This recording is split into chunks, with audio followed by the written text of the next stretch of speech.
Chapter 3. When Sofia drifted into a fitful sleep, she dreamed of trotting Sundance in a large open field. Bright sunshine warmed her face. Knee-high grass swished under her horse's feet. Honk, honk, honk! Startled, Sofia looked over her shoulder to see a red pickup truck hurtling toward them. It swerved past, frightening Sundance, who whirled and almost unseated Sofia. She regained her balance and urged Sundance into a gallop, desperate to escape the vehicle. A stone boundary wall loomed before them, separating the field from thick woods. Sundance leaped over the wall, but Sofia lost her stirrups and tumbled head-first into the rocks. She awoke with a gasp. Her blankets lay tangled on the floor. During breakfast, Sofia picked at her frosted flakes. She felt like a large worm had attached itself to her stomach lining and sucked her insides raw. Grampy sipped at his coffee, appearing more interested in his newspaper than the blaring television. A half-hour passed with no mention of visiting his angry neighbor. Sometimes old people forgot what they would promise to do. Maybe Grampy was getting dementia. That would be a bad thing, of course, but maybe it could work in Sofia's favor this one time. Humph. Grampy pushed aside the sports section and stood. Well, it's about time we get going and meet Stephanie. Sofia swallowed to keep from throwing up. Grampy reached for a blue windbreaker draped carelessly on the back of a kitchen chair. It's a nice morning. Stephanie only lives about a quarter-mile down the road. Let's walk. As they walked down the quiet road, surrounded by woods on one side and a hayfield on the other, Grampy whistled. The tune sounded slightly familiar. Was it a Christmas carol in June? They crossed the road and turned down a winding gravel driveway. Sofia shivered despite the warmth of the morning. What would this woman say to Grampy when she recognized Sofia? They passed a thicket of evergreen trees, and a small ranch-style house came into view on Sofia's right. A white, three-railed fence enclosed a horse paddock to her left. The paddock connected to a small barn with a metal roof, and behind that an overgrown pasture. Sofia spotted the two miniature horses. The chestnut mare looked up from her hay. A tall woman emerged from the barn, pushing a wheelbarrow half filled with wood shavings and horse manure. Her long blonde hair was streaked with purple highlights. Sunlight glinted off the silver stud in her nose. She wore cut-off shorts and brightly patterned rubber boots. She was not the angry woman from yesterday, but Sofia ducked behind Grampy just to be safe. "Hi, Mr. Richardson. Long time no see," the young woman said. "Grace, how's life as a hard-working college student?" "Never been better." Grace put down the wheelbarrow beside a picnic table and gave Grampy a hug. "I bet your mom's happy you're home for the summer." Grace shrugged. "As long as I muck every day and scrub the water buckets, I guess she'll put up with me for a while." She tilted her head at Sofia. "And who's this, your granddaughter?" "Actually, she's my great-granddaughter, Sofia Ruiz. She's staying with me for a while." Grace smiled. "Nice to meet you." Sofia returned her smile, but didn't let her guard down. This friendly girl wasn't the woman from the red truck, but any minute now that woman might storm out of the house to confront her. Grampy gestured toward the barn. "Is your mother home? I thought maybe Stephanie would let Sofia visit your ponies. She's a real horse lover." "Another horse lover in the neighborhood!" Grace raised her hand for a high five. Sofia reluctantly tapped Grace's palm. "Mom's at work, but I'd be happy to show you around, if it's okay with your great-grandfather." Sofia exhaled. She hadn't realized she'd been holding her breath. "If you don't mind, I think I'll just have a seat at your picnic table." Grampy eased himself onto one end of the wooden bench and groaned. Grace pushed the wheelbarrow to the edge of the driveway and led Sofia past Grampy to a metal gate beside the barn. "Come on in and meet the Minis." Sofia entered the paddock. Grace had barely closed and latched the gate when the little pinto gelding trotted up to Sofia and began nuzzling her pockets. "Naughty boy, Snickers." "She doesn't have anything for you." Grace turned to Sofia. "Sorry. This boy always used to mug for treats. He doesn't usually do that anymore. He's not allowed to eat stuff like that." Sofia examined the mud on her shoes. Her heart pounded uncomfortably. What would Grace say when she found out she'd fed Snickers? Would she be told to leave and never come back?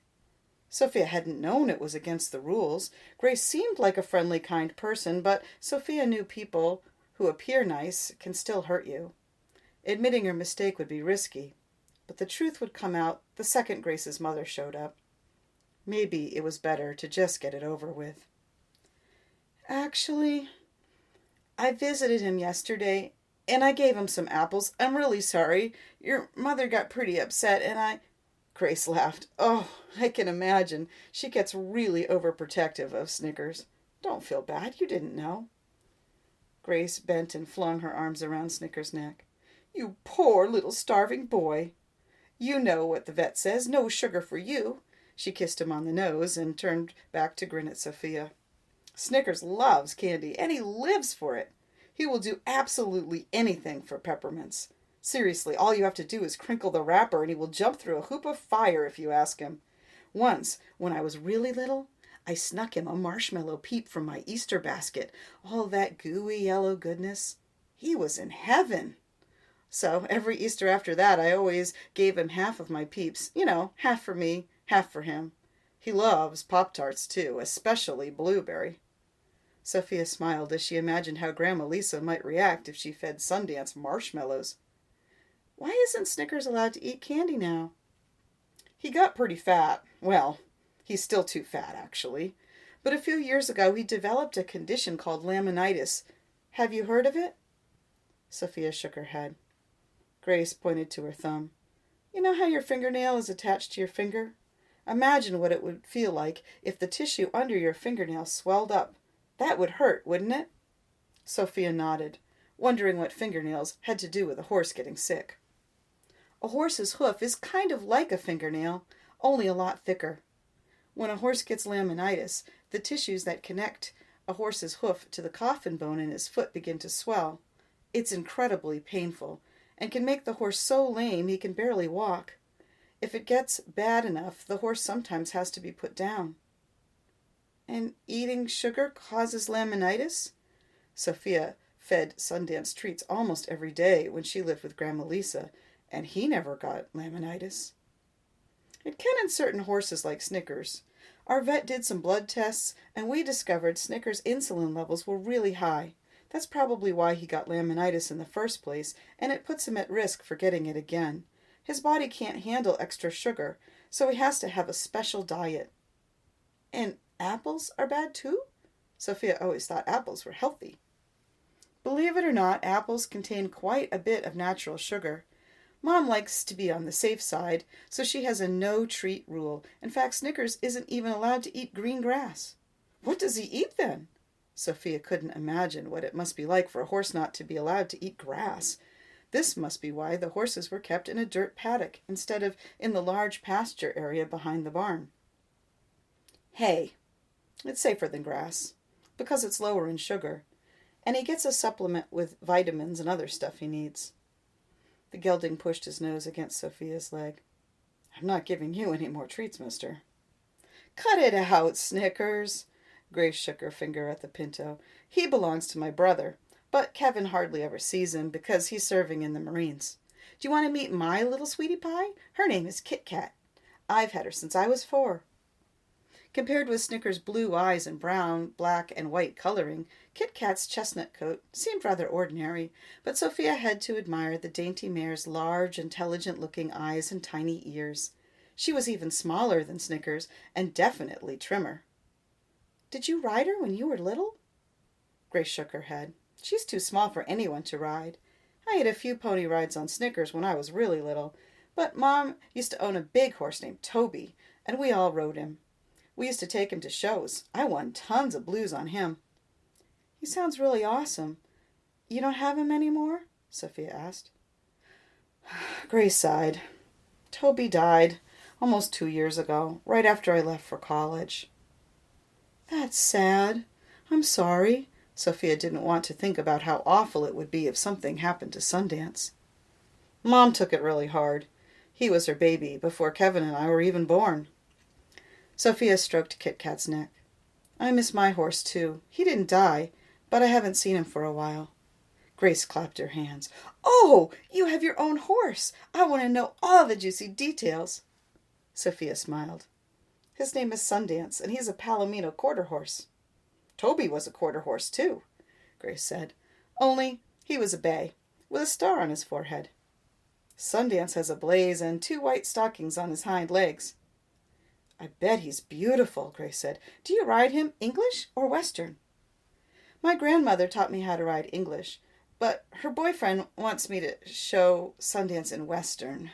Sofia's voice trailed off. Grampy wandered over to the paddock. "You ladies seem to be having fun." "Sure are," Grace said. "Would it be okay if Sofia hangs out here with me for a while? I was thinking she can help me finish the chores and groom the minis." Grampy turned to Sofia. "Would you like that?" Sofia rubbed her palms together and nodded. "I can muck out the paddock and clean the water buckets. I'm good at that." Grace laughed. "So I can just stand back and watch you do the work. Sounds like a plan." Sofia scrambled through the front fence rails and grabbed the pitchfork from Grace's wheelbarrow. "I'll see you later, Grampy." Sofia inhaled the scent of horse sweat and manure. Some people thought the smell was disgusting, but she couldn't imagine a more satisfying aroma. She rubbed a curry comb in circles over Snicker's body, producing a cloud of dust and loose fur. Reaching into the grooming box, Sofia pulled out a hard-bristled brush. With short, quick strokes, she flicked the dirt from the miniature horse's back and rump. Grace pulled a tangle from Snicker's black and white tail.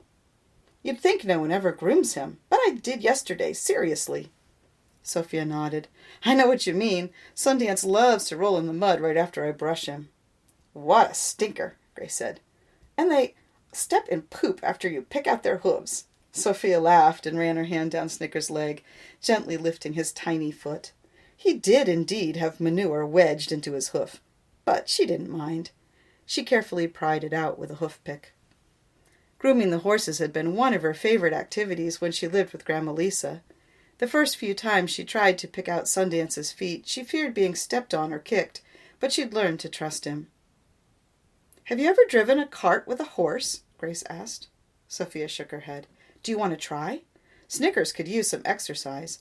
Grace poked Snicker's belly. Sofia's stomach lurched. She didn't know how to drive a horse. What if Snickers galloped out of control and smashed up the cart? Grace's angry mother would ban Sofia from the barn for sure. Will you show me what to do?" "Of course." Grace pointed to a large purple bag hanging on the barn wall. "Snicker's driving harness is in there. Why don't you unzip it, and I'll show you how to put it on." Looking into the bag, Sofia's eyes widened. The bag overflowed with complicated-looking leather straps and pieces. She'd required several weeks of practice before feeling confident saddling and bridling Sundance by herself. Even then, Grandma Lisa always checked her work before Sofia was allowed to mount up. How could she possibly learn how to harness a horse? Only one piece looked somewhat familiar to Sofia. She removed the tiny bridle from the tangle of leather. The bit looked like a toy. She doubted whether this bridle could even fit around Sundance's nose. Sofia pointed to the shiny leather squares attached to the sides of the bridle. "What are those for?" "They're called blinders." Grace touched the corners of her blue eyes. "Horses' eyes are different from people's eyes. We see what's in front of us, but horses can see almost all the way around their tails without even turning their heads. The blinders make it so they can't see the cart behind them and get afraid or distracted by it." "Blinders," Sofia repeated, trying to memorize the word. "Or some people call them blinkers, and other people call them winkers. That's confusing." It was bad enough that there were a million different straps. What if each part had multiple names? Sofia would never learn them all. "Well, you'd better pay attention, because there's going to be a quiz," Grace said. Sofia let out a quick breath. "Really?" Grace laughed. "I'm just kidding. But when I was your age, I was in a horse club called the Mini Winnies. Mom was our leader, and she wouldn't let us ride in the cart until we had memorized all the parts of the harness and what they were used for and how to put them on." "You were in a horse club?"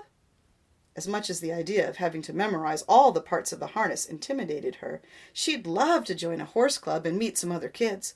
"Is the Mini Winnies Club still around?" It died out when I was in high school. But it was fun while it lasted, Grace said. We went to lots of shows with Kit Kat and Snickers and Mom's horse, Toby. And we dressed the minis in silly costumes. We even marched in a few parades. That's awesome! I would totally join your club. Grace looked past Sofia, staring vaguely at a pitchfork hanging on the wall. After a long pause, she said, "You know, maybe we can restart the club." "Really?" With great effort, Sofia prevented herself from jumping up and down. She didn't want to frighten Snickers, after all. "Why not? You're here for the summer. I'm here for the summer. Snickers and Kit Kat could use the exercise." Snickers whinnied. Sofia laughed. "I think he's excited, too."